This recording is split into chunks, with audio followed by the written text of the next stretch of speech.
Hello. तो कैसे हैं आप लोग। मैंने आप लोगों से प्रॉमिस किया था कि मैं आपको यूनिक चीज़ देते रहूँगा। तो आज मैं फिर से आप लोगों के सामने उपस्थित हूँ इन शादी में उपयोग होने वाले अंग्रेजी के कुछ शब्द जिसे हम लोग नहीं जानते हैं और उसके बदले हम लोग पढ़े लिखे होने के बावजूद भी उसे हिंदी में ही बोलते रहते हैं। तो मैं वैसे शब्दों का कलेक्शन लेके आया हूँ आप लोगों के लिए।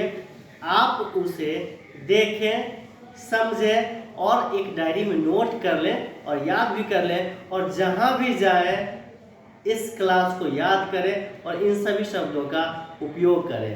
चलिए देखते हैं शादी में उपयोग होने वाले शब्द। जैसे सेवन वोज मतलब सात फेरे। सात फेरे वो जो शादी के बाद जो लड़का और लड़की यानी दुल्हन और दूल्हा जो चक्कर मारते हैं अग्नि के, सात फेरे लेते हैं, वो है सेवन वॉज यानी सात फेरे। चलिए दूसरा वर्ड हम लोग यूज करते हैं, ये फर्स्ट वर्ड हो गया। दूसरा वर्ड यूज होता है वेडिंग सेरेमनी। अब शादी में हम लोग देखते हैं कि शादी में बहुत सारे रस्म रिवाज को फॉलो किया जाता है। तो वो रस्म रिवाज जो फॉलो होते हैं उसे हम लोग इंग्लिश में क्या कहते हैं? उसे हम लोग इंग्लिश में कहते हैं वेडिंग सेरेमनी यानी शादी की रस्में। अब हम लोग थर्ड नंबर पे आते हैं वेडिंग प्रोसेशन। अरे बारात जाना है, बारात जाना है, बारात जाना है। भाई बारात को इंग्लिश में क्या कहते हैं? बारात को इंग्लिश में क्या कहते हैं? I don't know. अरे बारात को इंग्लिश में कहते हैं वेडिंग प्रोसेशंस कहते हैं। ठीक है, वेडिंग प्रोसेशन मींस बारात। Oh yes. चलो अब 4 नंबर में आते हैं वेडिंग गेस्ट। अरे भाई बाराती आ गए, बाराती आ गए। भाई बाराती आ गए, बाराती को इंग्लिश में क्या कहते हैं? हमको पता नहीं है। भैया आप बताओ बाराती को इंग्लिश में क्या? ओ भाई अरे याद था, देखो भैया। अरे ऐसे नहीं करना है भाई, यहाँ पे देखना है। बाराती को हम लोग क्या कहेंगे? वेटिंग गेस्ट कहेंगे। तो बाराती हो गया। चलिए अब हम लोग आते हैं 5th नंबर में। अब दूल्हा को गाड़ी से उतार के मंदिर के पास ले जाना है, प्रणाम करवाना है। चलिए दूल्हा को इंग्लिश में क्या कहते हैं? भाई दूल्हा को इंग्लिश में कहते हैं ब्राइड ग्रूम मींस दूल्हा हो गया। चलिए अब दूल्हा को जान गए। अब दुल्हन को क्या कहता है? अरे दुल्हन को क्या कहता है? इतना सोचना क्या। आइए यहाँ पे देखिए कि दुल्हन को क्या कहा जाता है। दुल्हन को कहा जाता है ब्राइड मीन्स दुल्हन। तो हिंदी आपके, अंग्रेजी हमारे।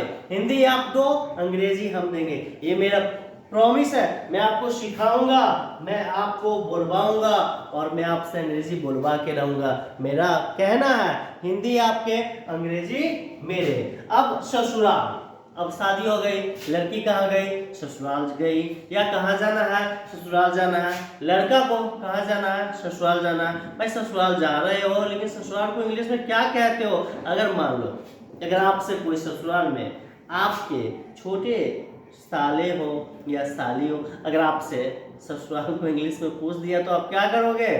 तो आप डरो नहीं, आप मुझसे जुड़ो, मेरे चैनल को सब्सक्राइब करो और एक से एक यूनिक वर्ड्स कलेक्ट करके आपको मैं दूंगा। मेरा यही कहना है, हिंदी आपके, अंग्रेजी मेरे। तो इन लॉज हाउस मीन्स हो गया ससुराल। तो मैं इसलिए सभी चीज़ों को आपको दे रहा हूँ ताकि इन सभी चीज़ों को आप जानें और मेरे चैनल को सब्सक्राइब करें और अपने दोस्तों के साथ भी शेयर करें। शेयर इसलिए आप करें क्योंकि आप इकलौता बोलने वाले रहोगे तो मज़ा नहीं आएगा। आप दोस्तों से शेयर करो, दोस्त जानेंगे तभी तो आपके सेंस को समझेंगे, सेंस ऑफ ह्यूमर को समझेंगे, मीनिंग को समझेंगे, तभी तो आपको रिस्पॉन्स करेंगे। और जितना वो रिस्पॉन्स देंगे उतना आप भी परफेक्ट बनोगे। तो इसी तरह इसी सब इन जैसे यूनिक वर्ड्स को जानने के लिए आप मुझसे जुड़े रहें। फिर हम लोग नेक्स्ट वीडियो में मिलते हैं। चलिए तब तक के लिए बाय, थैंक यू।